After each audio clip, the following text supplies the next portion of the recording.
فرض کر لیں بغیر اسپیکر کے اذان دی جا رہی ہے چھت پہ چڑھ کے زور سے، تو آپ تک آواز پہنچ رہی ہے، تو پھر آپ اسی مسجد کی حدود میں آتے ہیں. اور اس کی تائید حدیث سے بھی ہوتی ہے کہ آپ نے صحابی سے فرمایا تسمعوا النداء، تم اذان کی آواز سنتے؟ انہوں نے فرمایا ہاں. فرمایا پھر مسجد میں ہی آنا پڑے گا، حالانکہ وہ نابینا صحابی تھے. تو اس سے پتہ چلتا ہے بھائی کہ جس تک اذان کی آواز پہنچ رہی ہے تو وہ، اور اذان کی نیچرل طریقے سے، یعنی بغیر لاؤڈ سپیکر کی، کیونکہ لاؤڈ سپیکر کے ذریعے تو پھر کہاں کہاں پہنچائی جا سکتی ہے. تو اگر ہے تو پھر آپ کو مسجد جانا پڑے گا، اور اگر وہ نہیں آواز پہنچ رہی تو پھر مسجد کی جماعت معاف ہے. ایسی صورت میں پھر آپ اپنی فیکٹری ہی میں جماعت کرائیں اور کوشش کریں قریب میں کوئی مسجد کھلوائیں. غسل کے بعد عورت کا سطر کھل جانے سے وضو باقی رہتا ہے یا ٹوٹ جاتا ہے؟ سطر کھلنے سے وضو نہیں ٹوٹتا. کیا موبائل میں قرآن پڑھنے کے لیے وضو ہونا ضروری ہے یا نہیں؟ نہیں، ضروری نہیں. مفتی صاحب، میں نے آپ کی بہت سی ویڈیوز دیکھی ہیں جس میں آپ نے اللہ کو اللہ میاں کہا ہے، تو کیا ایسا کہہ سکتے ہیں؟ ضرور کہہ سکتے ہیں.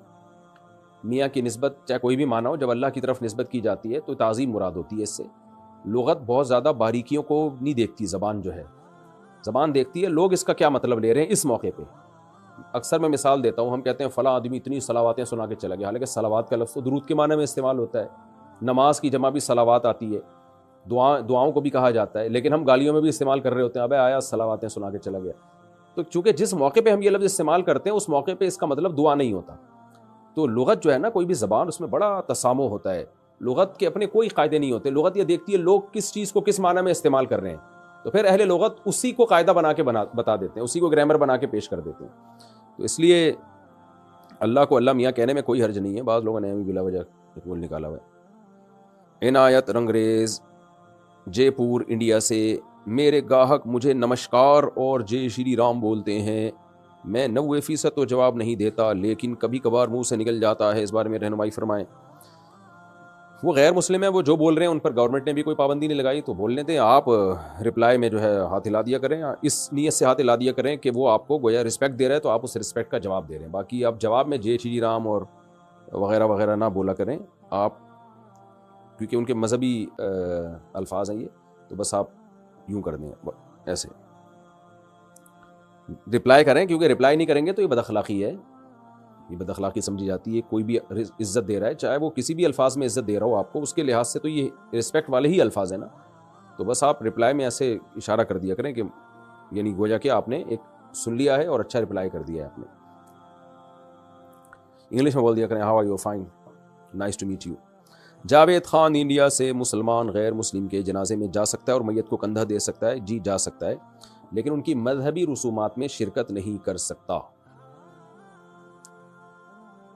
اور ان کے لیے دعا نہیں کر سکتا. تسلی کے الفاظ کہہ سکتا ہے ان کے لواحقین کو کہ ہمیں بہت غم ہوا، اللہ تعالیٰ آپ کو اس پہ صبر عطا فرمائے. بس اتنے الفاظ کہے جا سکتے ہیں، لیکن میت کے لیے دعا نہیں کی جا سکتی.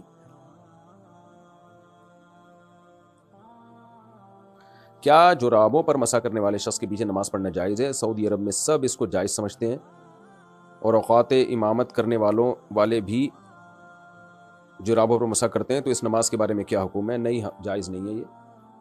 یہ جو دلیل دی جاتی ہے کہ ضرورت کی وجہ سے شریعت نے موزوں پہ مسح کا حکم دیا ہے، تو تاکہ موزے اتارنا نہ پڑے، تو اس لیے یہاں تو ضرورت ہے. اگر ہم موزے اتاریں گے تو ظاہر ہے حرج ہوگا. اس کا جواب یہ ہے کہ ضرورت وہ ضرورت ہوتی ہے جس کو شریعت نے ضرورت مانا ہو. وہ موزے جن کو پہن کے بھی آپ پورے پاؤں دھو سکتے ہیں، تو ان کو تو اتارے بغیر بھی پاؤں دھوئے جا سکتے ہیں، تو پھر وہاں ضرورت کہاں سے ہو گئی؟ یعنی یہ جو عام ساکس ہوتے ہیں، ان کو تو آپ پورا نلکے کے نیچے رکھو، پورے پاؤں بھیگ جائیں گے آپ کے. یہ آپ کہہ سکتے ہو پھر وہ پریشانی ہوگی، وہ موزے گیلے ہو جائیں گے. تو موزوں کا گیلا ہونا شرعی لحاظ سے کوئی حرج والی بات نہیں ہے. حرج وہ حرج معتبر ہوگا جس کو شریعت حرج مانتی ہے.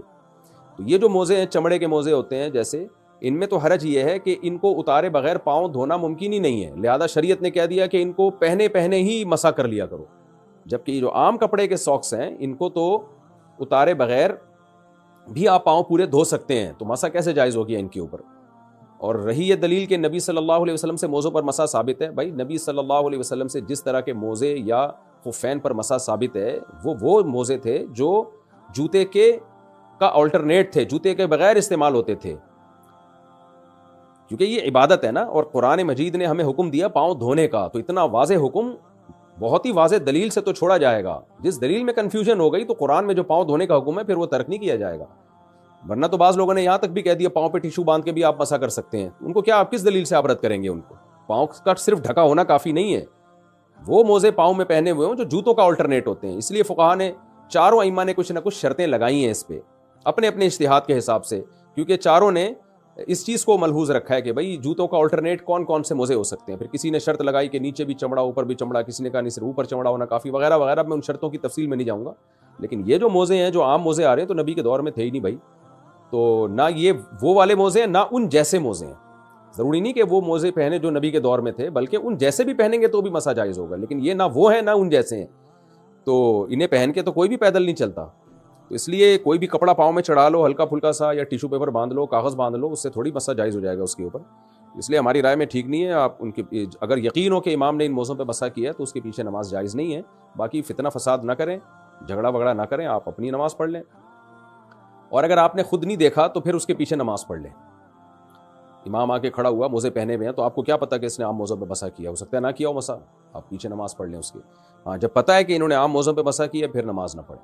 یہاں بعض لوگ ایک سوال کرتے ہیں کہ اس سے تو مت میں اختلاف پیدا ہوگا. بھائی اختلاف پیدا ہو رہا ہے امام کے عمل کی وجہ سے. اگر امام صاحب کی رائے یہ ہے کہ ان موزوں پہ مسا جائز ہے تو اپنے جب انفرادی نماز پڑھیں تو پڑھ لیں. جب آپ امامت کریں تو آپ کو جمہور کی رائے کا احترام کرنا چاہیے. جمہور علماء فقہا وہ تو اسی کے قائل ہیں کہ بھائی ان پہ مسا جائز نہیں ہے. تو آپ کو چاہیے مقتدیوں کی آپ رعایت کریں کہ میرے اس طرز عمل سے بہت سارے لوگ نماز سے کٹ سکتے ہیں، یا نہیں بھی کٹیں گے تو ان کو وہم اور کنفیوژن تو ہوگی نا کہ پتہ نہیں ہماری نماز قبول ہو بھی رہی ہے کہ نہیں ہو رہی.